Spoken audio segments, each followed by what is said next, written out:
Tonight, breaking news, a woman killed and another seriously injured in a random stabbing attack at Plympton. Also, he may die in jail, a hefty sentence for the Adelaide man dubbed Australia's worst pedophile. The Crows gifted a long-term lease to settle into their new Theberton nest. Finally home, an Adelaide woman able to lay her father's lost remains to rest at last. That's only on 7.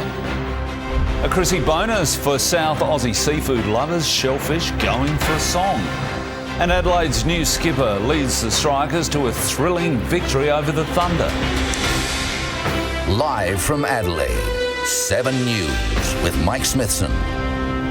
Good evening. First to breaking news. One woman's been killed and a second seriously injured in a frenzied and random stabbing attack at Plympton. Let's go to Lauren Rose, who's at the scene. Lauren, the horror played out inside a real estate agency. It did, Mike, here on Lydia Street, which is right now filled with emergency crews and police, including major crime detectives. And sadly, I can tell you one of the female victims, aged in her 30s, has died here at the scene in the hands of paramedics. 7 News has exclusive pictures of the moment the accused killer was driven into the City Watch House, where he's currently being interviewed by police and is expected to be charged with murder. What we know is the 2 women were attacked, allegedly by a man armed with a knife and a hammer inside this small real estate office around 3:45. The second victim, aged in her 40s, has been rushed to the Royal Adelaide and is right now undergoing emergency surgery. The attack happened very close to the Coles supermarket at the Anzac Highway and Marion Road intersection and has left shoppers and workers traumatised. Just had a shaved head and he was sitting on the ground and they had him bagged up on his hands, and then they took him away in the paddy wagon. Horrifying, an absolute just gut-wrenching kind of wail. It was really horrifying to hear, and it stopped everybody around here in their tracks. As we go to air, there is a heavy police presence here, including major crime detectives, as I've said. They're taking statements from anyone who may be able to shed any light at all on what happened here and why. Forensic officers are also combing the scene, taking photos of cars parked in the real estate agency's car park. And Mike will have the latest details on this absolute tragedy as they come to hand. Back to you. Thanks, Lauren Rose, live there from the scene. An HIV-positive pedophile dubbed Australia's worst child sex predator has been jailed for a near-record 36 years. His victims have broken down in tears as the judge outlined the horrific crimes against almost 100 vulnerable young boys. Vile and depraved, Jad Brooker preyed on young boys, committing crimes of sexual abuse too abhorrent to detail. His victims too, shocked by the extent of his perverted offending. He was a vile, vile man. I didn't know the extent that was going to be read out, and it was quite horrific. Brooker's pedophile network stretched across the globe. He pleaded guilty to a staggering 182 charges against 96 vulnerable boys, some as young as 12. HIV positive, he also communicated with like-minded people about infecting children with the virus. 4 million child abuse images were found on his laptop and mobile phone, some depicting babies being sexually abused. He knew that I was underage. I rejected his advances. He kept insisting. I broke down in tears. Some of the victims are no longer living.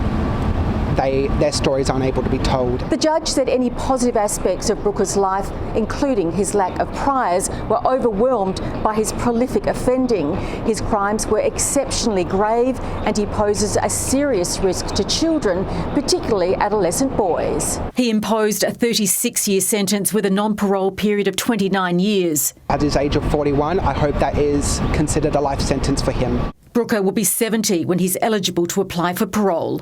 Deanna Williams, 7 News. A software engineer has faced court charged with possessing child abuse material. Valley View father Sonyan Bal fronted a magistrate today after being arrested at his home yesterday. The 42-year-old didn't apply for bail. He was remanded in custody to face court again in April.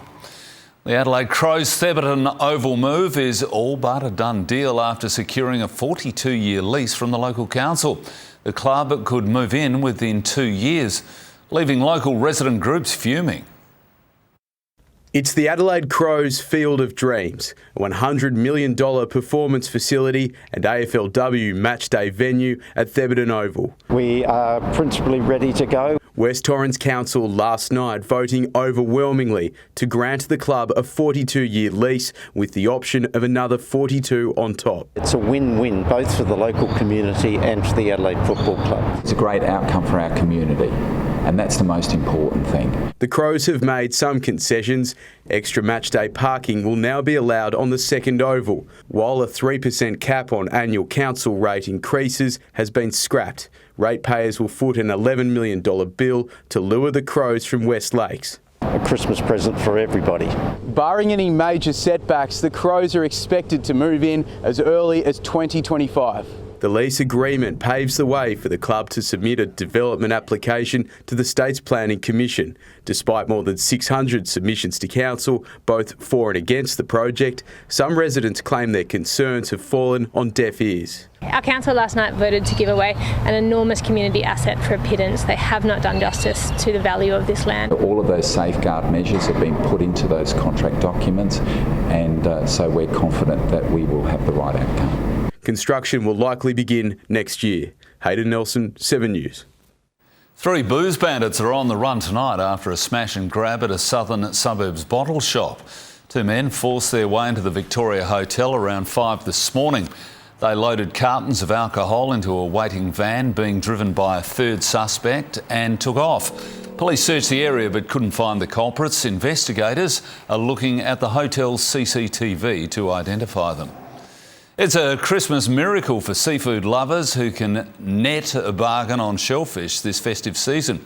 Crayfish are $20 cheaper than last year, which is welcome news as the holiday rush ramps up. They're the Christmas lunch staples. Oh, lots of prawns. Nice big prawns. Definitely crayfish for us.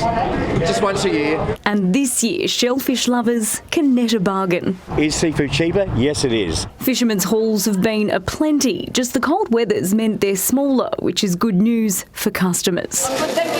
Sam Tass is selling 3 kilos of extra large king prawns for $87, while kilo crays are $79, $20 less than last year. The last time we had such a bonanza with pricing was when the export stopped, suddenly, and all the crays were being landed and there was nowhere for them to go. In fact, prawns are selling for less than cherries after recent rains wiped out most stock.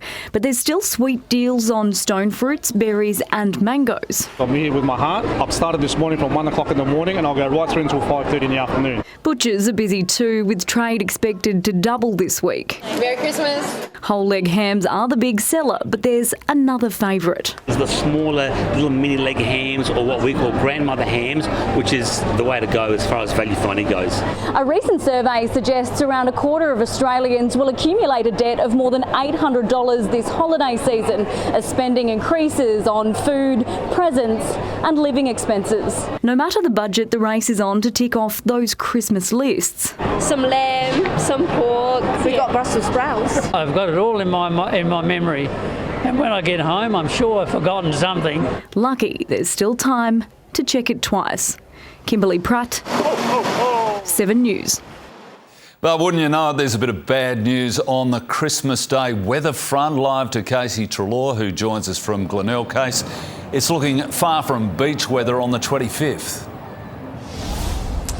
Mike, early indications were pointing to a relatively warm and sunny day, but an adjustment in the Bureau's modelling is now predicting some wet weather with a 40% chance of 0 to 1 millimetre for the city. It will be relatively cooler than first thought too, now looking at a top of just 21 degrees, and we haven't seen a Christmas day that cool since 2006.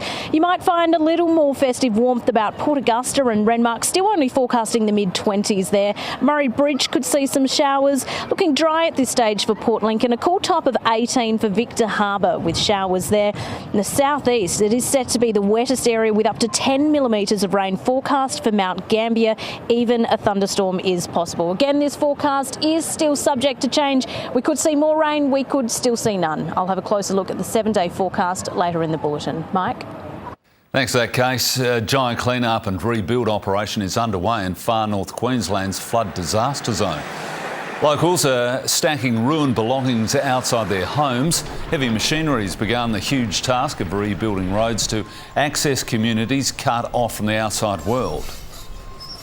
People are getting very toey about food and fuel, because there's only a few little tiny stores there and they're running out of supplies. For some, the only way to get around is by tinny. A shocking increase in fatal crashes this year has prompted a $170 million safety overhaul of our roads. It comes as holidaymakers are urged to take extra care if they're heading to the regions this Christmas. This is 31-year-old Kingsley Betts, the 109th person to die on our roads this year.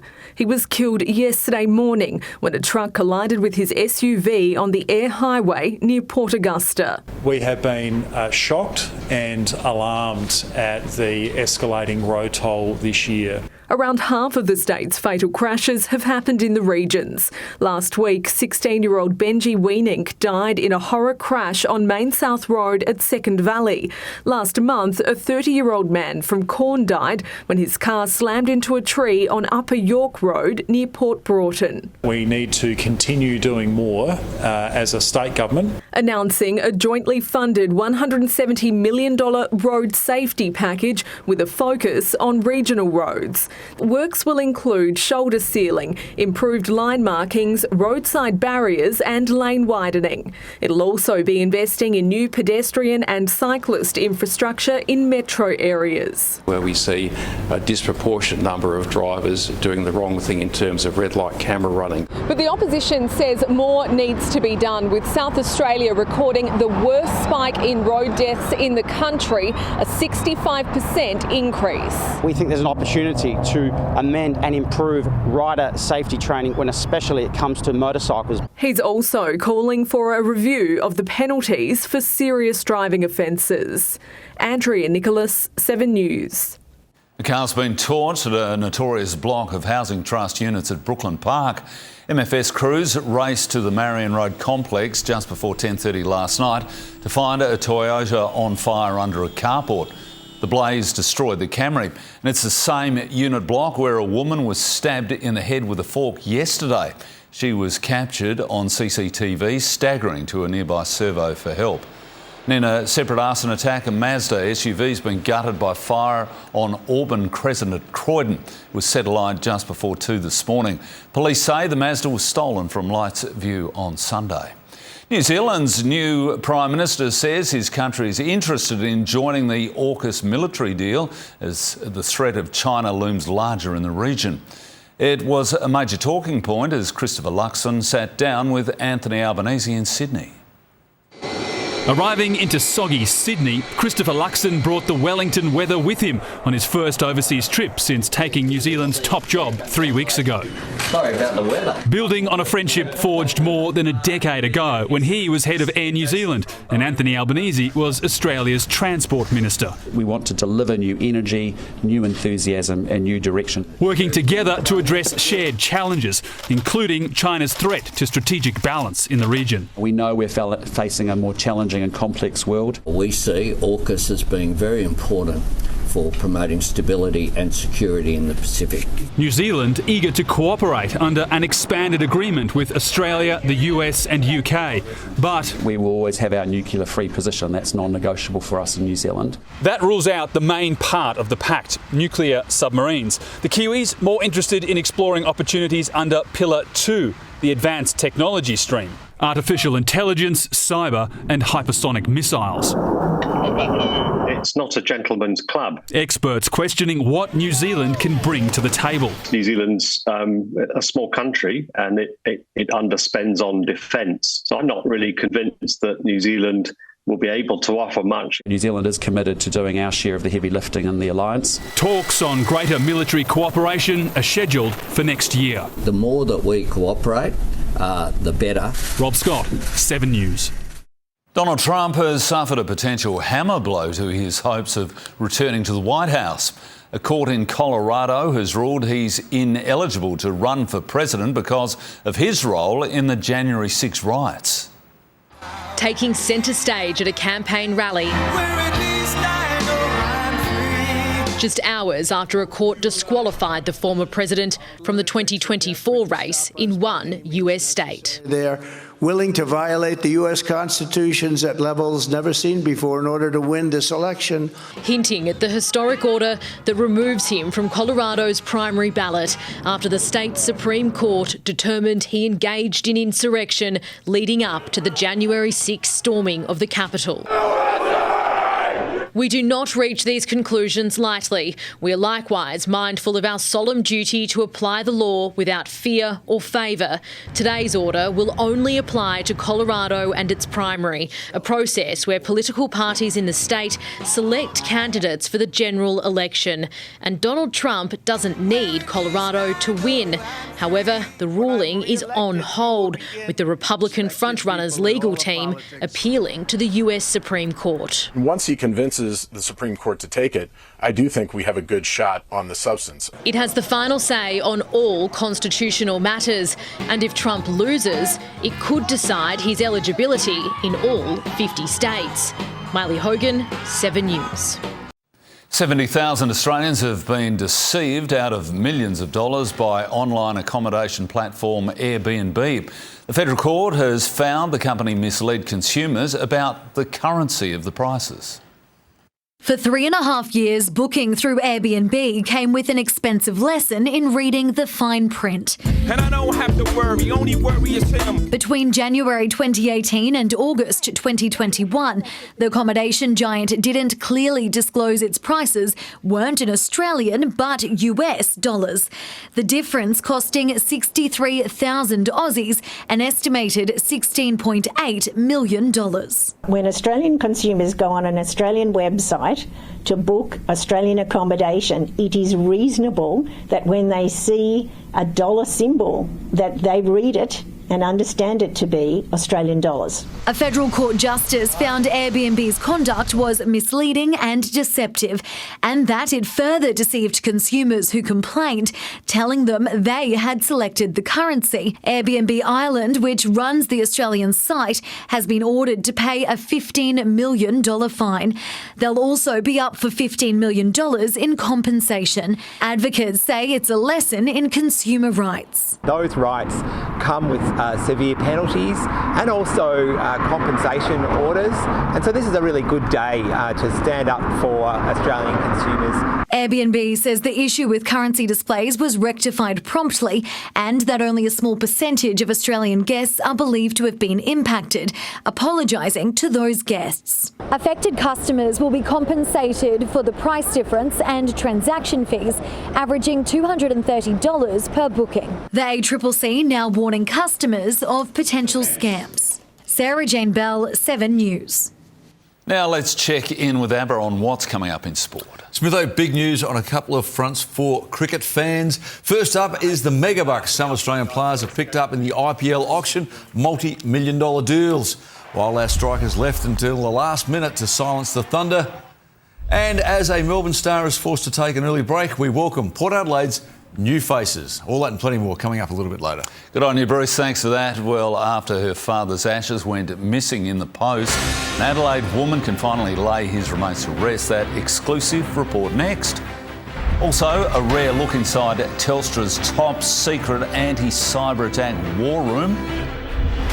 On the hunt for a heartless port pirate accused of stealing Christmas. And later, an Aussie race ace delivers a personal message to motorists. An Adelaide woman has finally been reunited with her father's ashes after they went missing in the post. He was one of more than 100 people killed in the Hawaiian bushfires, the postal bungle adding to his family's grief. Alfred Rawlings' ashes are finally home. Morning, Dad. After 19 agonising weeks, his family can finally start grieving his death. The 84-year-old grandfather's Maui home was one of the first to be wiped out in the Hawaii wildfires in August. But his daughter Shirley McPherson was forced to wait 7 weeks for a call from the FBI to confirm her father had been killed. I didn't know whether my dad was alive or dead, so that was horrendous. And the family's heartache wasn't over yet. After a gruelling DNA identification process, the grandfather's remains were finally put on a plane on their way home to Australia, but they went missing for 8 days. If his ashes don't turn up, then I've still got my dad's memories and stuff, but it was an extremely hard week. Preparing for the first Christmas without her dad, Shirley McPherson says his death was avoidable. She's joining a class action against the power company whose infrastructure sparked the deadly fires.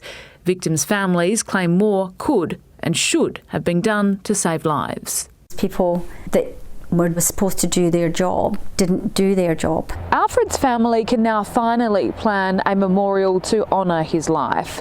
Some of the grandfather's ashes will be scattered in waters off the South Australian coast.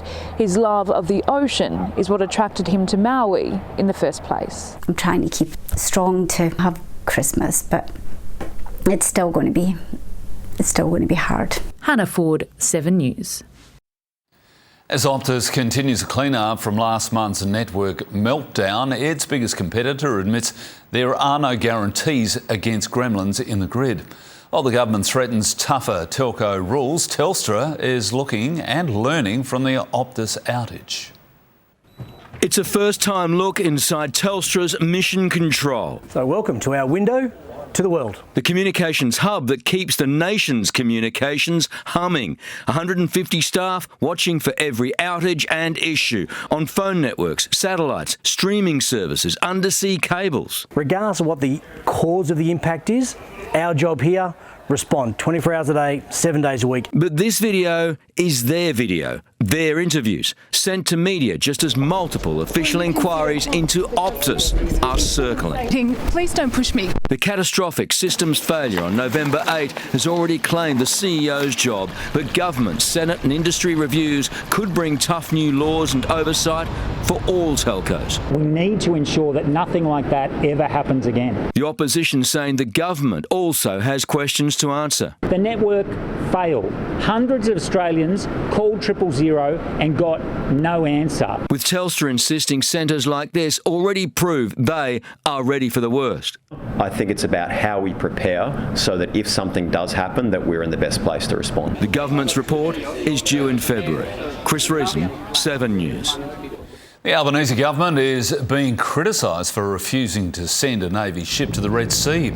The US had requested Australia's help as Houthi rebels continue to attack container ships and oil tankers. Our government has condemned the incidents in a statement. The US understands the best way for Australia to support this is through diplomatic support. Well, I've got news for the Prime Minister. Press releases don't shoot down drones, warships do. There are fears further Houthi attacks on oil tankers could send global fuel prices soaring. Police are hunting 2 parcel thieves caught on camera stealing Christmas present in Melbourne's northwest. A driver waited in a blue Kia Sportage while the passenger allegedly pinched a package from the front doorstep. It contained $200 worth of Christmas presents. The homeowners are calling for anyone who recognises the thief to report him to police. We'll go live for the latest on the fatal stabbing in Plympton after the break. Also, 3 people have been killed in a horror highway crash in country New South Wales, and that story is after the break. Also, the Flying Kangaroo's first Airbus A220 touches down in Australia. Homegrown F1 star Oscar Piastri on a mission to keep our roads safe. And later, the Australian scientists toasting a breast cancer breakthrough.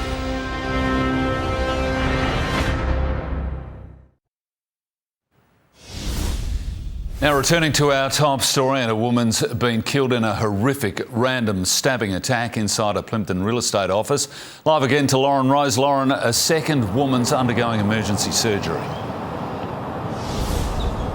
Yes, she is, Mike, but tragically, despite the frantic efforts of paramedics here at the scene, the other victim, a woman aged in her 30s, has died in the back of an ambulance, allegedly by this 30-year-old man who witnesses say stormed the Lydia Street real estate agency around 3:45, armed with a knife and a hammer, and attacked the two women. One of the victims, a woman in her 40s, was rushed to the Royal Adelaide and sent straight in for emergency surgery. There have been heartbreaking scenes here in Lydia Street as the women's friends and colleagues were told that one of them had died.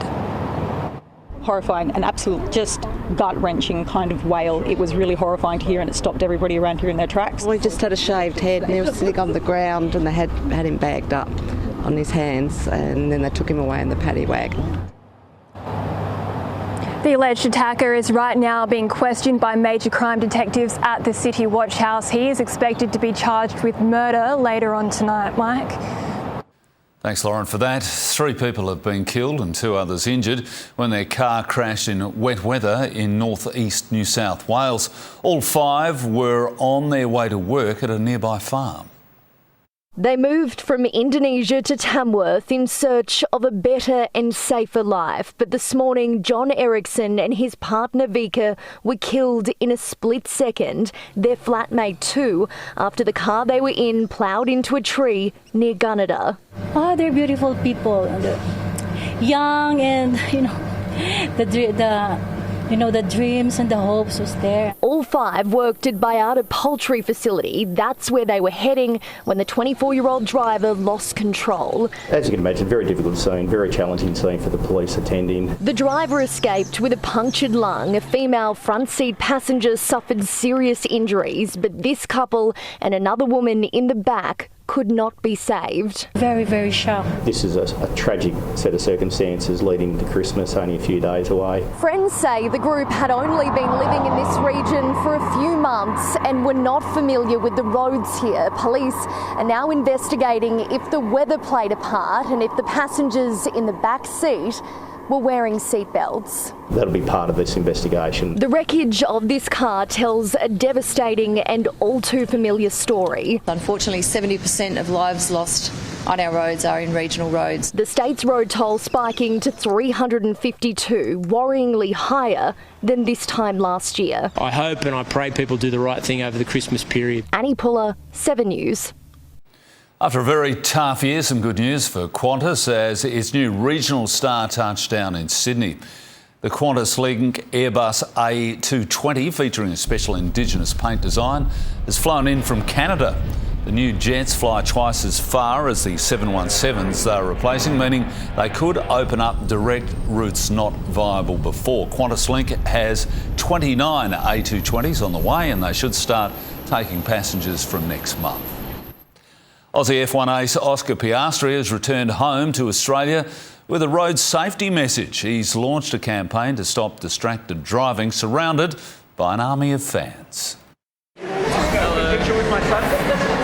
Thank you so much, mate. This is how Oscar Piastri's life has changed. Thanks so much. Yeah, no worries. Mobbed even at an unannounced launch. The fans and stuff, that's definitely another level in F1 and something I had to get used to through the year. Sebastian, how are you, Sebastian? Disguises now his holiday wear. I've bought a few caps and some sunnies. After the tragic nationwide road toll rise, he's campaigning against driver distraction with a high-tech car phone cradle. To keep people concentrated, getting your hands off your phone and keeping them on the wheel, and hopefully it can improve safety on the road. The 22-year-old won the F1 Rookie of the Year after a sprint victory in Qatar. His first win in Formula One for Oscar Piastri! And 2 podium finishes in main races, the best rookie year since Lewis Hamilton's. Already had some results that I never would have dreamed of, and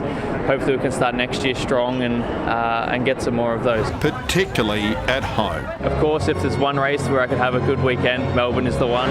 I've never signed on a phone before, but there you go. He prides himself on his calm, good guy demeanour, but beneath it, a hint of ruthless ambition. If you were an animal, what animal would you be? I'd probably be like a lion or something. Okay. Top of your chain. Thank you. Nick McCallum, 7 News. A wild ride has come to a crashing end, and it was all caught on a motorist dash cam. That's next in 7 News. Also, residents forced to flee nature's fire-breathing fury in Iceland. And still to come, the cheaper, faster and more accurate breast cancer test.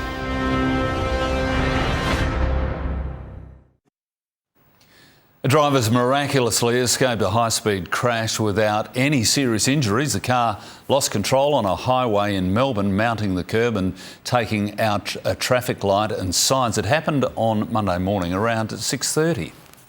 Iceland's feared volcano is continuing to erupt after weeks of earthquakes, creating a spectacular mix of fire and ice.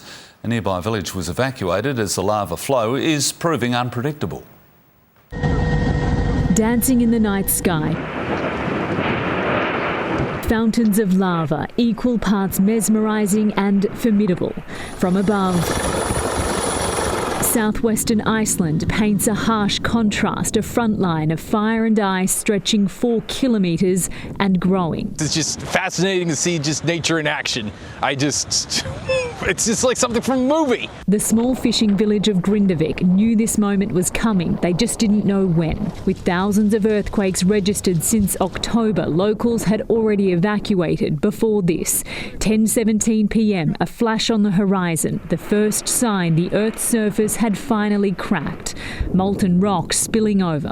That's kind of a bittersweet feeling at the moment. Iceland's famous Blue Lagoon only reopened over the weekend.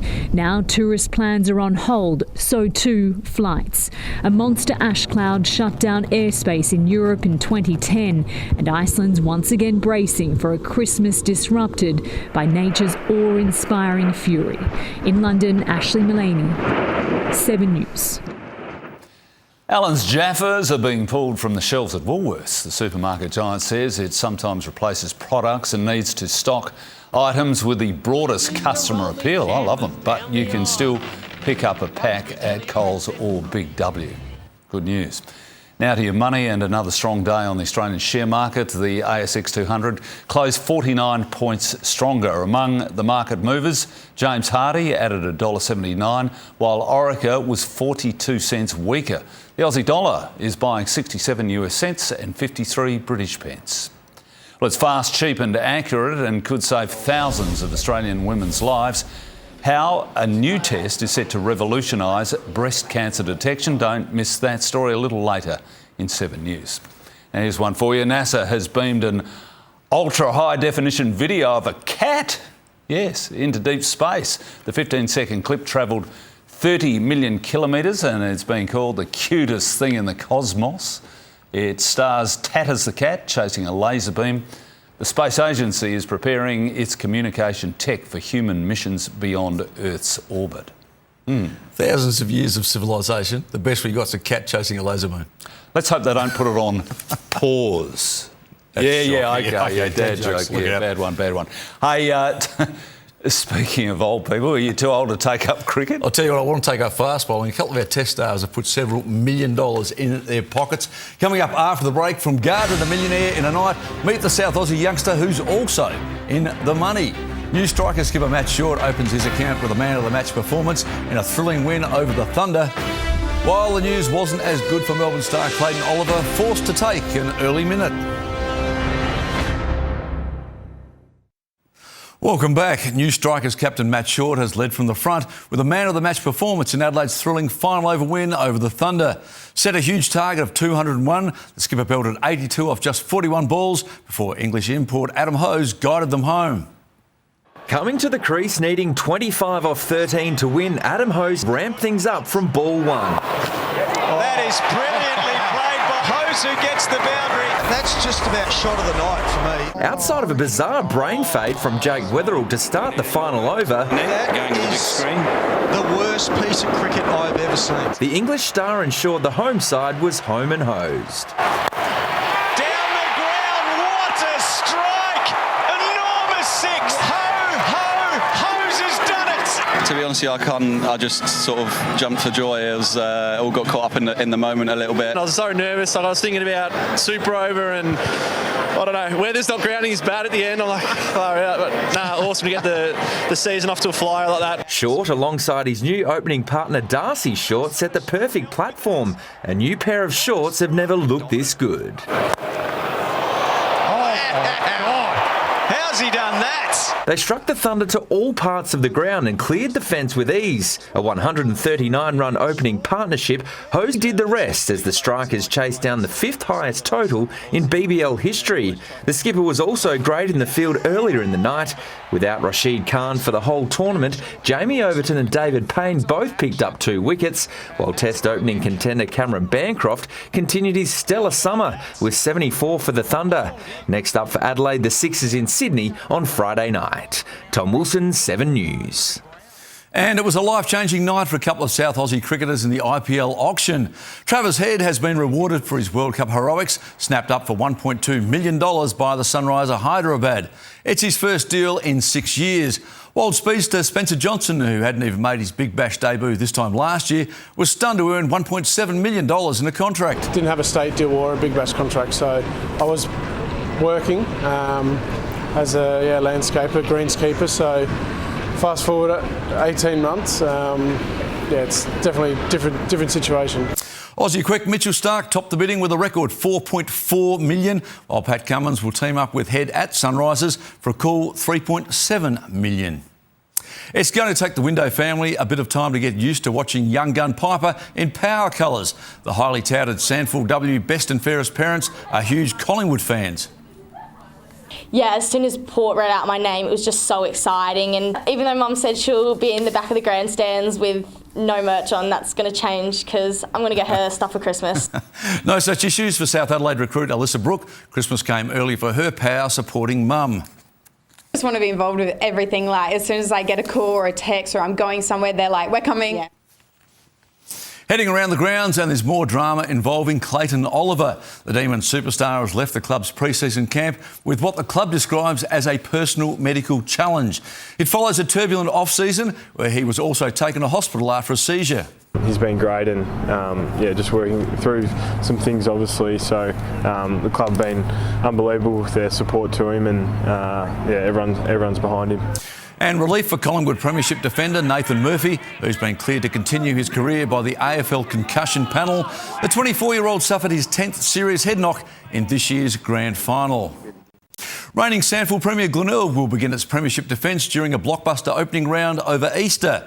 Norwood and Sturt are launched the season on Easter Thursday night, while state games between South Australia and Victoria during Gather Round and on May 19 in Perth are other features of the season. Finals start September 1st with the grand final live here on 7 of course. On Sunday the 22nd, the Sandford women's season opens March the 2nd and includes an historic state game in Perth with the grand final on Saturday, July the 6th. Adelaide Thunderbirds captain Hannah Petty is the latest player to sign with a new 2-year deal, which will take her into a 10th season in pink.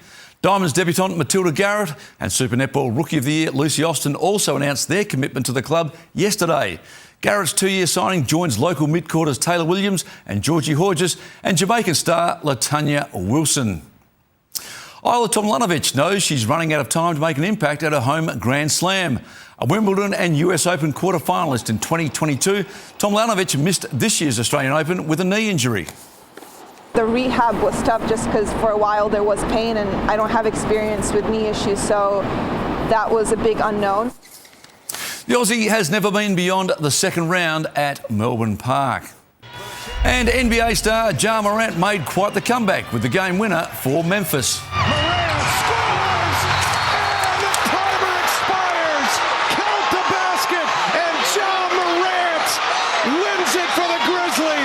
The point guard was suspended for 25 games after being seen on social media with a gun. He finished with 34 points in the win over New Orleans. That's our sport. The BBL's coming up straight after this. And Smitho, I'm still getting over your cat pause joke. That was your worst. Worst ever of all time. Thanks, Bruce, for that, reminding me. Well, Aussie scientists have discovered a new way to detect breast cancer, making the process faster, cheaper and more accurate. The technology changes the colour of cancer cells so they can easily be seen under a microscope. A tiny slide with huge potential to change the way cancer's diagnosed around the world. We see this as really having a global impact. It's called a Nano-M slide, invented by a team from La Trobe University and the Peter MacCallum Cancer Centre. It looks like a conventional microscope slide, but what it represents is an entirely new approach to visualising cells and tissues under the microscope. The difference is all in a high-tech film that coats the slide, making the cancer cells change colour. These greenish bluish circles, that's the actual inside of a cancer cell. And what's unique about this slide is that it's only in cancer cells that we see this colour. The Nano-M slide uses millions of tiny optical sensors which are embedded across its surface. The result, a faster, cheaper and more accurate diagnosis. We can take a tissue from a cancer patient, simply put it on the slide and look under the microscope and distinguish cancer cells from normal tissues. While it's been developed specifically for breast cancer, researchers say the possibilities are endless. This slide could have a really major impact on other cancers as well. The team has just launched their own company, Alisense, in order to expand clinical testing. They'll be manufacturing these slides right here in Melbourne with the goal to roll them out around the world. Australia has an amazing history of medical innovations that go around the world and change people's lives everywhere. I'm confident that this will be one of them. Christy Cooper, 7 News. Stay with us after the break. We congratulate South Australia's favourite Coles supermarket team member. And weather-wise, looking at some cool conditions for Santa on Christmas Day. All your details coming up live from the Beach House. As the day breaks, the news breaks on Sunrise. The unfolding fire emergency.